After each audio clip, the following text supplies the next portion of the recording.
Всем привет! Вы на канале Своими руками, ребята. И с вами Макс. Нужно ли утеплять здания, скажем, дома или бани? И если нужно, то зачем? И если зачем, то какими материалами? Ну а перед началом, ребята, кто первый раз на канале, обязательно сразу подписываемся, ставим колокольчик, там оформляем подписочку, все, чтобы четенько было.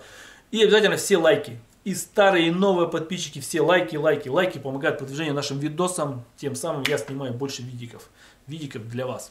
Ну и ссылочки под этим видео на мои все соцсети, тиктоки, инстаграмы, контакты, как-то все там есть. А также хочу сразу сказать спасибо, ребята, кто донатит. Списочек вот здесь вот я каждый ролик выкладываю, когда, если между роликами кто-то вдруг на карту закинул, карта есть под видосом. Спасибо вам, ребята, за помощь, что помогает, кто неравнодушен. Нужно утеплять или нет дом? Поехали. Вот у нас есть какое-то помещение.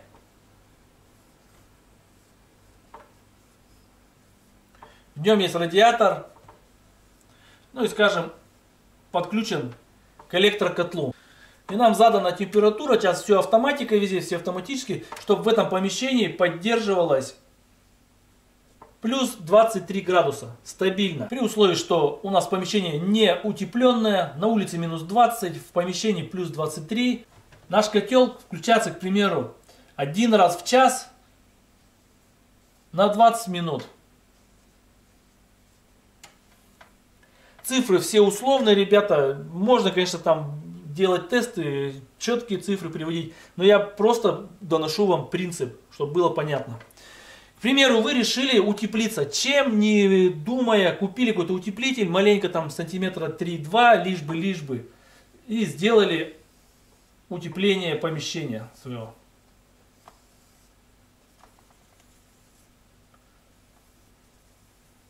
Скажем, неграмотное утепление, но а-ля какое-то сделали.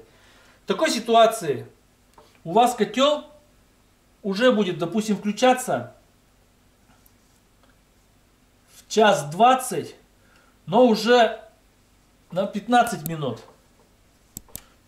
То есть диапазон у него расширится, включаться будет реже и греть будет, потреблять электричество на 5 минут меньше, так как у нас в доме будет сохраняться тепло.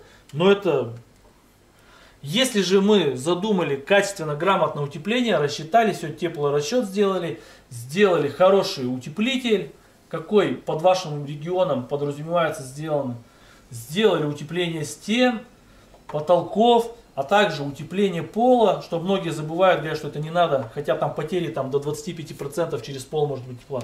Все. При такой ситуации у нас котел стал включаться каждые 2 часа и уже минут там на 12 всего. Я думаю, видно, но это как бы и ребенку понятно.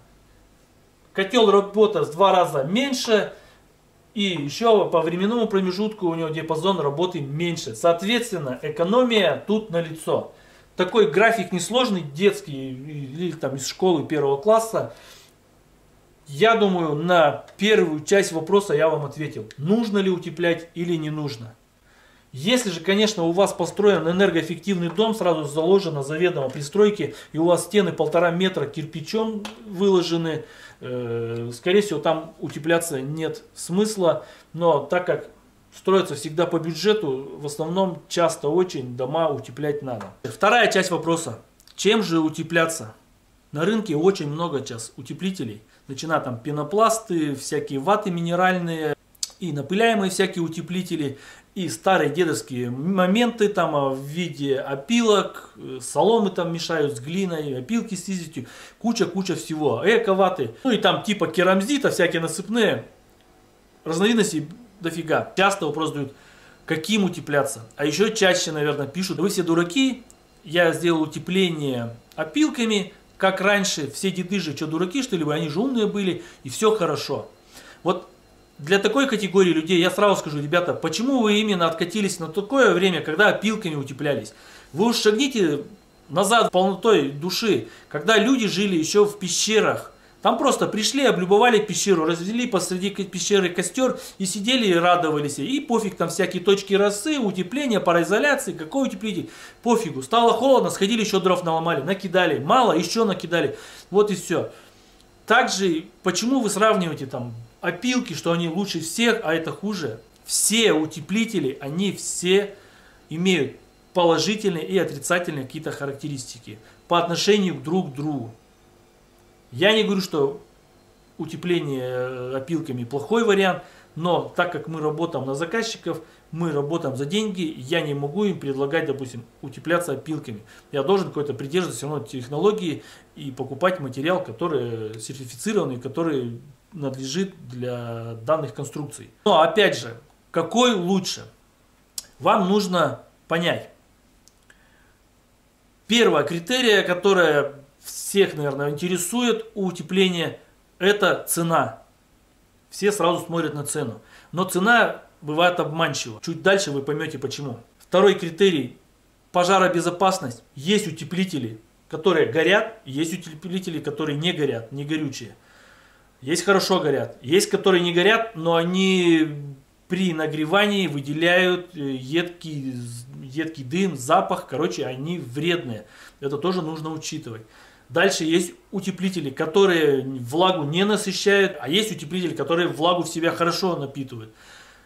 Также это нужно в этот момент учитывать.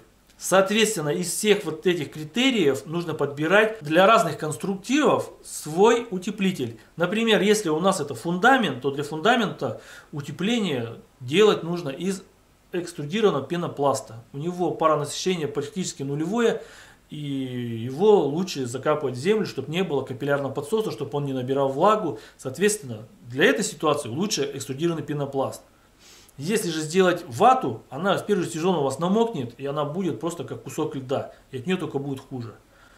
Также, если, допустим, применять внутри, в жарких помещениях, пенопласт не совсем хорошо. Он при нагревании, он выделяет формальдегиды, которым дышать тоже не совсем прекрасно. Опять же, его нужно будет защищать, какую-то конструкцию делать защитную.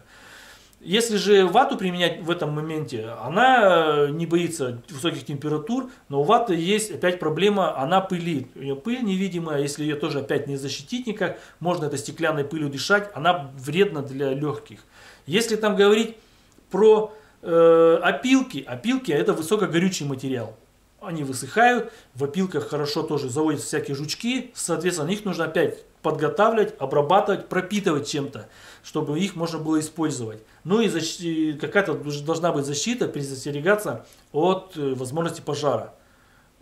Поэтому у каждого есть свои плюсы, у каждого свои минусы, но есть еще один момент, который как бы все, наверное, забывают. Я вам говорил про обманчивую цену. Экструдированный пенопласт. Толщина 30 мм. По тепловым характеристикам он схож, как вата, к примеру, 100 мм. Ребята, цифры примерно, чтобы просто понять. Я не стал рыться, там спецификации всякие, выискивать точные цифры. Можно было заняться, но это ни к чему. Самое главное понять. То есть пенопласт 3 см удерживает, грубо говоря, тепло, так же, как минеральная вата 100 мм. Это 10 см, это 3 см. У них одинаковые тепловые характеристики будут. Они одинаково будут удерживать тепло. Если мы утеплим дом или вот этим материалом, у нас получится одинаковая эффективность. В доме будет такая же температура при таких же энергозатратах. Или же мы можем сделать кирпичную стену, ну там скажем, 1,5 метра. Результат будет точно такой же, она будет сохранять тепло точно так же, как вот эти вот два вида.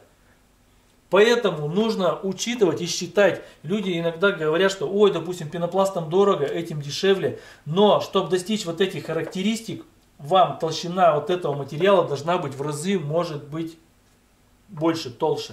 И посчитать именно вот который нужен материал по цене, не всегда он получается дешевле. И при утеплении разными утеплителями вы можете создать одинаковый микроклимат в доме. Пенопласт, там экструдированный пенопласт, минеральная вата, там напыляемый какой-нибудь пенопласт, напыляемый какой-нибудь утеплитель. Внутри помещения разницы абсолютно никакой не будет. У вас будет там плюс 23, они так и будут плюс 23. Но если правильно рассчитывать толщину утеплителя. Соответственно, в выбор утеплителя нужно подходить не только по критериям бюджета, а именно по тем, где его применяемость. Если это горючие какие-то места, соответственно, нужно утеплитель применять там, чтобы он был не горючий, там, в банях там, или возле печей, дымоходов каких-то, нужно утеплитель, допустим, не горючий.